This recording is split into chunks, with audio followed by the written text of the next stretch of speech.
Hello प्यारे बच्चों, मैं हूं आपकी हिंदी की टीचर और आज मैं लाई हूं एक और रोमांचक पाठ। पर ये पाठ नहीं है, यह एक पत्र है।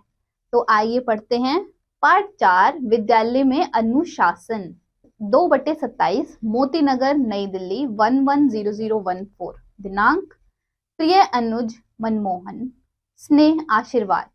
मुझे विश्वस्त सूत्रों से पता लगा है कि तुम अनुशासन की अवहेलना करते हुए दुर्विनीत और उद्दंड बनते जा रहे हो। तुम्हारी एक कुत्सित प्रवृत्ति को सुनकर मेरे हृदय को बड़ी ठेस लगी है। तुम्हारे मार्गदर्शन के लिए मैं कुछ सुझाव लिख रहा हूँ। आशा है कि तुम उनको अपने जीवन में ढालने का प्रयत्न करोगे।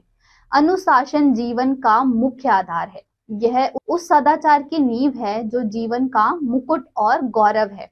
यह बड़प्पन और गौरव की सोने की कुंजी है। यह जीवन का वह प्राणवायु है जिसके बिना ना तो मानव और ना समाज ही कभी जीवित रह सकता है। बिना अनुशासन के जीवन वैसा ही है जैसे पतवार के बिना जहाज। यह हमारे उन भावों पर अंकुश रखता है जो हमारे विनाश के निमित्त हो सकते हैं। विद्यार्थी जीवन में ही हम इनका शिक्षण सुचारू ढंग से प्राप्त कर सकते हैं। वैसे तो जीवन के प्रत्येक क्षेत्र में अनुशासन का महत्व है, पर विद्यालय में इसका महत्व सर्वोपरि है। विद्यालय के प्रत्येक छात्र को अनुशासन का पालन करना चाहिए, क्योंकि यही जीवन में उन्नति का प्रतीक है। अनुशासन के अभाव में हमारा समाज मिट्टी के घरौंदे के समान गिर पड़ेगा। कक्षा में, क्रीड़ा क्षेत्र में और अन्यत्र में अनुशासन की आवश्यकता है। अनुशासन प्रिय विद्यार्थी ही अच्छा सैनिक बनकर देश का प्रहरी बन सकता है। गांधी जी ने अनुशासन को जीवन में सुचारू रूप से ढाला था।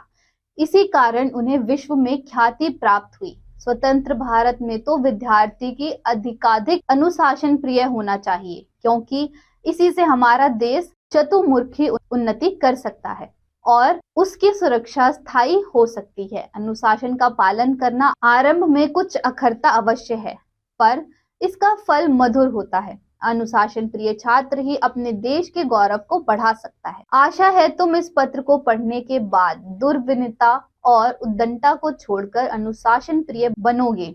ऐसा करने पर ही तुम अच्छे नागरिक बनकर देश सेवा कर सकोगे। तुम्हारा शुभेच्छु, कुंदन लाल। तो आइए बच्चों, अब शब्द वाटिका पढ़ें। अनुशासन, नियम के अनुसार, डिसिप्लिन। अवहेलना, उल्लंघन करना, डिसोबे। दुर्विनीत, बुरे आचरण वाला, मिसबिहेवियर।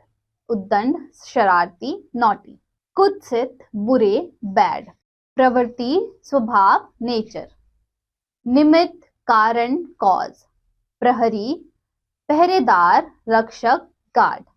ख्याति, प्रसिद्धि, फेम।